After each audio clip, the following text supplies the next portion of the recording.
Salah paham dengan ibu mertua.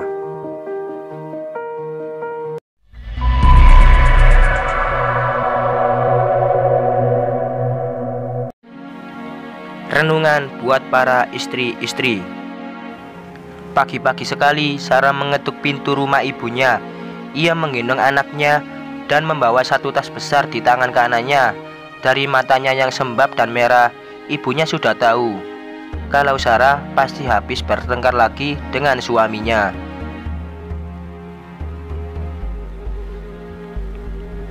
Meski heran karena biasanya Sarah hanya sebatas menelpon sambil menangis jika bertengkar dengan suaminya, ayah Sarah yang juga keheranan segera menghampiri Sarah dan menanyakan masalahnya.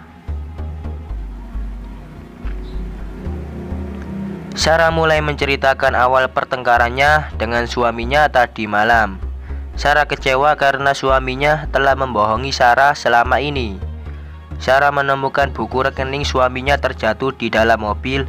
Sarah baru tahu kalau suaminya selalu menarik sejumlah uang setiap bulan di tanggal yang sama.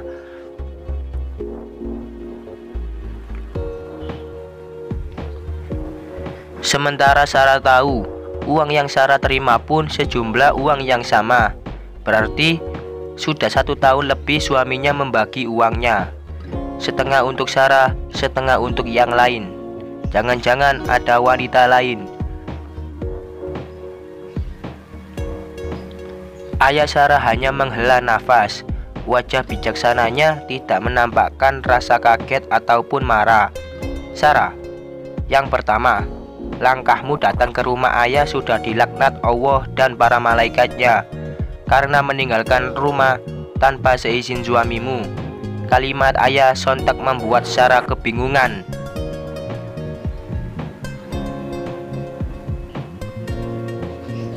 Sarah mengira ia akan mendapat dukungan dari ayahnya. Yang kedua, mengenai uang suamimu, kamu tidak berhak mengetahuinya. Hakmu hanyalah uang yang diberikan suamimu ke tanganmu. Itu pun untuk kebutuhan rumah tangga. Jika kamu membelanjakan uang itu tanpa izin suamimu, meskipun itu untuk sedekah, itu tak boleh. Lanjut ayahnya.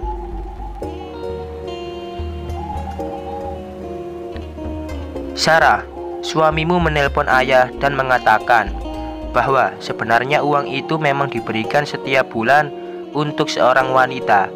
Suamimu tidak menceritakannya padamu karena kamu tidak suka wanita itu sejak lama. Kamu sudah mengenalnya dan kamu merasa setelah menikah dengan suamimu, maka hanya kamulah wanita yang memilikinya.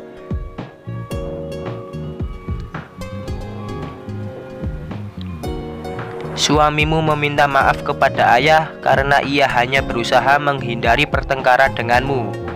Ayah mengerti, karena ayah pun sudah mengenal watakmu. Mata ayah mulai berkaca-kaca. Sarah, kamu harus tahu, setelah kamu menikah, maka yang wajib kamu taati adalah suamimu. Jika suamimu ridho padamu, maka Allah pun ridho. Sedangkan suamimu, ia wajib taat kepada ibunya. Begitulah Allah mengatur laki-laki untuk taat kepada ibunya. Jangan sampai kamu menjadi penghalang bakti suamimu kepada ibundanya. Suamimu dan harta suamimu adalah milik ibunya. Ayah mengatakan itu dengan tangis. Air matanya semakin banyak membasahi pipinya.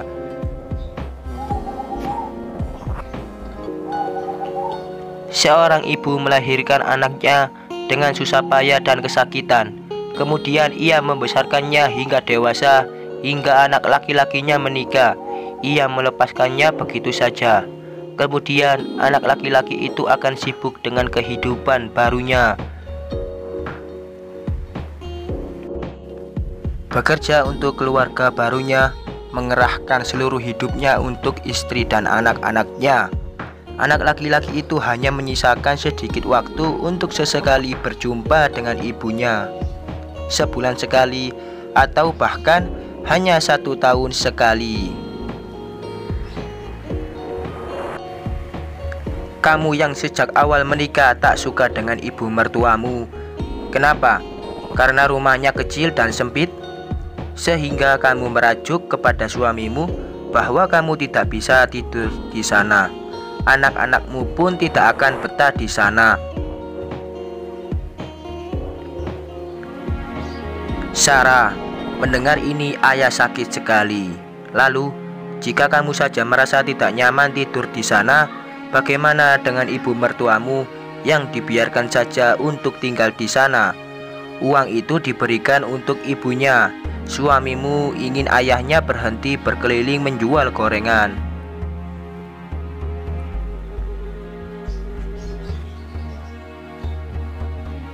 Dari uang itu, ibu suamimu hanya memakainya secukupnya saja. Selebihnya secara rutin dibagikan ke anak-anak yatim dan orang-orang tidak mampu di kampungnya. Bahkan masih cukup untuk menggaji seorang guru ngaji di kampung itu. Lanjut ayah. Sarah membatin dalam hatinya. Uang yang diberikan suaminya sering dikeluhkannya kurang, karena Sarah butuh banyak pakaian untuk mengantar jemput anak sekolah. Sarah juga sangat menjaga penampilannya untuk merawat wajah dan tubuhnya di spa. Berjalan-jalan setiap minggu di mall, juga berkumpul sesekali dengan teman-temannya di restoran. Sarah menyesali sikapnya yang tak ingin dekat-dekat dengan mertuanya, yang hanya seorang tukang gorengan.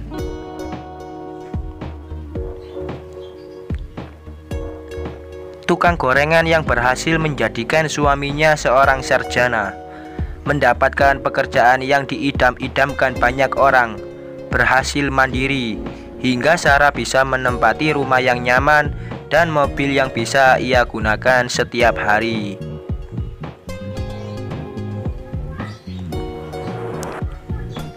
Ayah, maafkan Sarah.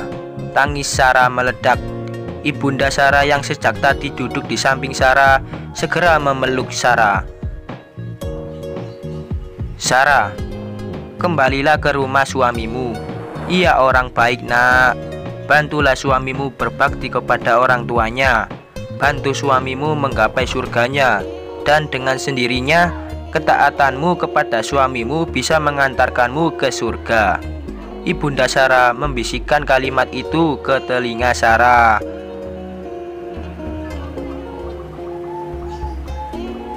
Sarah hanya menjawab dengan anggukan. Ia menahan tangisnya, batinnya sakit, menyesali sikapnya. Sarah pun pulang menghadap suaminya dan sambil menangis memohon maaf kepada suaminya atas prasangka yang salah selama ini. Di lain hari, Sarah pun mengikuti suaminya bersilaturahmi kepada ibu kandung suaminya alias mertuanya sendiri. Suaminya meneteskan air mata menatap istrinya yang di tangan istrinya tertenteng 4 liter minyak goreng untuk ibu mertuanya. Tetesan air mata suami bukan masalah jumlah liternya, tapi karena perubahan istrinya yang senang dan nampak ikhlas hendak datang kepada orang tuanya alias mertua istrinya. Seterusnya Sarah berjanji dalam hatinya untuk menjadi istri yang taat pada suaminya. Sesekali waktu Sarah bukan mengajak suaminya ke mall, tapi minta anjang sana ke rumah mertuanya dan juga orang tuanya. Subhanallah, insya Allah. Semoga para istri tetap mendukung suaminya untuk berbakti kepada ibunya. Semoga Allah Subhanahu wa Ta'ala meridhoi kita. Amin ya Rabbal Alamin. Sekian.